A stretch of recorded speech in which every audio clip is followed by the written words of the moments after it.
"Daddy, why don't you ever take a bath with me like Mommy used to?" Maria asked. John quickly stripped down to his boxers and joined her in the tub. "We need to stop meeting like this, little troublemaker," he joked as he helped her undress. Maria asked, "Daddy, why does Mommy keep calling so much? Is she worried about us?" As he filled the tub, Maria pointed at the door. "Why don't we lock it? Mommy always locks it." John hesitated, then closed the door without locking it. "We don't need to, Maria. It's just us." The next morning, Maria woke up earlier than usual and wandered into John's dressing room. He was halfway through changing into a business suit. "Good morning, Daddy," she chirped. Maria nodded, her gaze fixed on him. "Daddy, why do boys wear different underwear than girls?" The question caught him off guard. "Well, because boys and girls are different, that's all. Can I see?"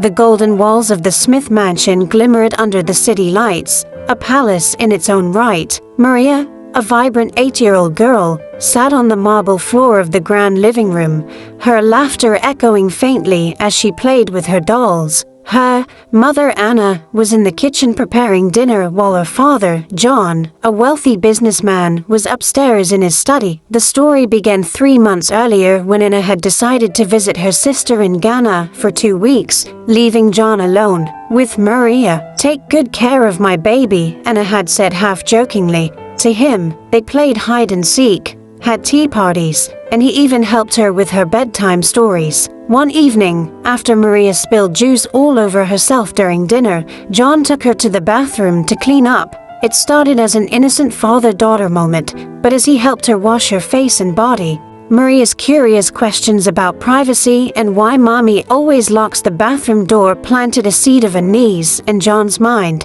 The next morning, Maria woke up to the sound of music blasting from the living room. It was John's favorite jazz playlist. He was a man of routines, and Saturday mornings meant pancakes, loud music, and father-daughter bonding. Maria dashed downstairs, still in her pajamas, her doll clutched tightly in her hand. "Good morning, princess," John greeted, flipping a pancake into the air. "Hungry? Starving?" she replied with a grin. The day unfolded with playful banter. After breakfast, John decided to sort through some files in his study, leaving Maria to her own devices. She played in the living room for a while but soon got bored. "Daddy, can we play hide and seek?" she called out. "Of course," John replied, setting his files aside. Yes, they played. Maria giggled uncontrollably, hiding under the dining table, behind curtains, and even inside the pantry. Peeked. But before she could examine it further, John found her. "Gotcha," he said, pulling her out of the closet. His eyes flickered to the briefcase, and for a split second, his expression darkened. "That's Daddy's special box," he said, kneeling to her level. "You must never touch it, okay?" Maria nodded, but the mysterious box lingered in her mind. That evening, after dinner, Maria spilled juice on herself again, just as she had the night before. "You're a little troublemaker, aren't you?" John teased, carrying her to the bathroom. This time, he filled the tub with warm water and added her favorite bubble bath. As she splashed around, he stayed nearby, washing her hair and laughing at her antics. But as the bath continued, Maria asked a question that caught him off guard. "Daddy, why don't you ever take a bath with me like Mommy used to?" John hesitated. "Well, you're a big girl now. You don't need me to do that." "But I want to," she insisted, not wanting to disappoint her. He relented. "All right, but only this once, okay?" He quickly stripped down to his boxers and joined her in the tub. It was innocent, at least it felt that way to John, but something, not at the back of his mind, he knew society wouldn't see it the same way. Still, he pushed the thought aside, focusing instead on making Maria laugh. The following day, while playing dress-up in the living room, Maria found one of John's old shirts. She wore it like a dress, running around the house and pretending to be a businesswoman like her father. John, amused, decided to join in. He pulled off his tie and handed it to her. "Here, every businesswoman needs one of these." They laughed.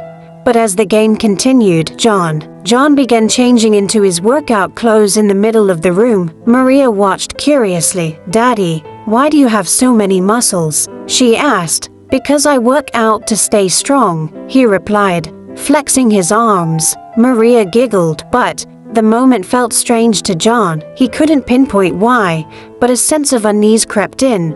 The housemaid, Grace, began to notice the growing closeness between John and Maria. One afternoon, she saw John helping Maria dry off after another bath. It seemed harmless, but the sight lingered in her mind. Later that day, she mentioned it to Ian, the driver. "Do you think it's normal for a man to be that close to his daughter?" "It's none of our business," Ian replied dismissively. But Grace wasn't satisfied. She started watching them more closely, taking mental notes of every interaction. One evening, Anna called from Ghana, checking in on her family. "How's Maria?" she asked. "She's fine," John replied, trying to keep his tone light. But Maria, overhearing the conversation, ran to the phone. "Mommy, Daddy's been giving me baths like you do," she exclaimed. Anna froze on the other end. "What did she just say?" "It's nothing," John interjected quickly. "She spilled juice on herself a few times, and I had to clean her up, that's all." And it didn't respond immediately, but the doubt had been planted. That same night, while John was in his study, Maria wandered back to her parents' bedroom. The locked briefcase called to her like a siren song. She tried pressing random combinations on the lock, but nothing worked. Suddenly, she heard footsteps approaching. She quickly hid under the bed. John entered the room, carrying a small key. He unlocked the briefcase, revealing a stack of documents and something else. Something metallic that gleamed under the light. Maria squinted from her hiding spot, trying to make sense of what she was seeing. But before she could figure it out, John closed the briefcase and left the room. The following week was uneventful, at least on the surface. John continued his playful bonding with Maria, but Anna's calls from Ghana became more frequent. She asked increasingly specific questions about Maria's activities, her tone sharp. "Why does Maria keep mentioning bath time with you? At her age, John, it's not normal. She can bathe herself." John's chest tightened. "Anna, she's just a child. I'm her father. You don't think I'd ever harm her, do you?" "I don't know what to think," she replied. Her words lingered like a ghost in the house, haunting John. One evening, Maria spilled orange juice on herself again. This time, while they were in the living room, John sighed and carried her to the bathroom. "We need to stop meeting like this, little troublemaker," he joked as he helped her undress. Maria asked, "Daddy, what does Mommy keep calling so much? Is she worried about us?" John paused. "No, sweetheart, she just misses you." As he filled the tub, Maria pointed at the door. "Why don't we lock it? Mommy always locks it." John hesitated, then closed the door without locking it. "We don't need to, Maria. It's just us." Grace, the housemaid, passed by and noticed the slightly ajar bathroom door. She caught a glimpse of John crouched near the tub, helping Maria rinse her hair. A spark of alarm lit in her chest, and she quickly moved on, her suspicions growing. The next morning, Maria woke up earlier than usual and wandered into John's dressing room. He was midway through changing into a business suit. "Good morning, Daddy," she chirped, rubbing her sleepy eyes. John smiled and continued buttoning his shirt. "Morning, Princess. Did you sleep well?" Maria nodded, her gaze fixed on him. "Daddy, why do boys wear different underwear than girls?" The question caught him off guard. He chuckled nervously. "Well, because boys and girls are different, that's all." "Can I see?" she asked innocently. John froze. He quickly pulled on his trousers and knelt before her. "Maria, some things are private. You shouldn't ask questions like that." "Okay, but why, Daddy?" she persisted. "Because it's important to respect boundaries," he said firmly, his voice trembling slightly. Grace, passing by the room, heard the tail end of their conversation. Her unease grew. She couldn't keep her suspicions to herself any longer. She confided in her cousin, who worked as a cleaner for another wealthy family. "I think something strange is happening in the Smith house," she said, her voice low. "Mr. Smith is too close to that little girl. It's not right." Her cousin, intrigued, shared the story with someone else, and soon whispers began to circulate in the neighborhood. One evening, while John was on a business call, Maria returned to the mysterious briefcase in her parents' bedroom. She had memorized the numbers John pressed the last time and decided to try them. The lock clicked open. Inside, she found stacks of papers, contracts, property deeds, and a shiny silver pistol. Her eyes widened as she reached for the weapon, her small fingers brushing against the cold metal. Just then, John appeared in the doorway. "Maria," he barked, his voice thunderous. She jumped, dropping the briefcase. "I just wanted to see what was inside." John snatched the pistol and placed it back inside, his face a mix of anger and fear. "Maria, you must never touch this again. Do you understand me?" Tears welled in her eyes. "I'm sorry, Daddy." He hugged her tightly, but the tension was palpable. 2 days later, an envelope arrived at the mansion. It was addressed to Anna, but since she was still in Ghana, John opened it. The letter was handwritten, with no name or return address. "Your husband is hiding something. He's not the man you think he is. Ask your daughter about their bath times." John's hands trembled as he read the note. His mind raced. Who could have sent it? Was it Grace, one of his business rivals? That evening, during dinner, John noticed Grace lingering near the doorway, her gaze piercing. He slammed his fork onto the table, startling Maria. "Grace, I need to speak with you now." Grace hesitated, then followed him into the study. "Have you been spreading lies about me?" he demanded, his voice low and menacing. "I don't know what you mean, sir," she replied, feigning innocence. John stepped closer. "I've been getting letters. Someone's been watching me and my daughter. If I find out it's you." Grace cut him off. "Maybe you should ask yourself why people are watching in the first place, sir." Her words struck a nerve. John dismissed her, but the tension between them thickened. One night, John woke to the sound of whispers. He followed the noise to Maria's room and found her sitting on the floor, talking to her doll. "Why are you awake, princess?" he asked softly. She looked up at him, her eyes wide. "Mommy called again. She said she's coming home tomorrow." John's heart sank. He knew Anna would confront him about the rumors, the letters, everything. He had no idea how to explain himself.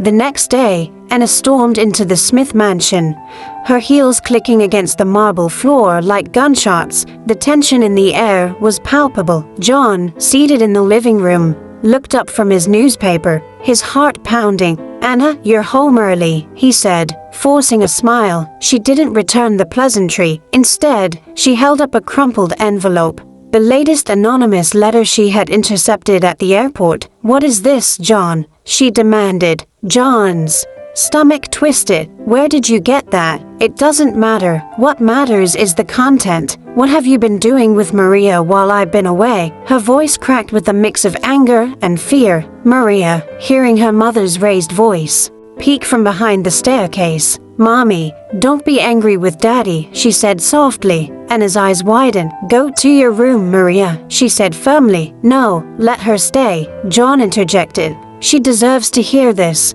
John took a deep breath. "Anna, I've done nothing wrong. Yes, I've bathed Maria a few times, but only because she spilled juice on herself. I've played with her, dressed in front of her, and maybe I didn't think much of it because I'm her father, but I never crossed any line." Anna's hands trembled. "Do you know how it looks, John? The housemaid is talking, neighbors are whispering, and now there are letters accusing you of." She choked on the words. John's voice rose, his frustration boiling over. "Accusing me of what?" "Being a father, loving my child. These people don't know me. You know me, Anna." The argument escalated until Maria, frightened, ran to her father's side. "Stop fighting," she cried. "Daddy didn't do anything bad."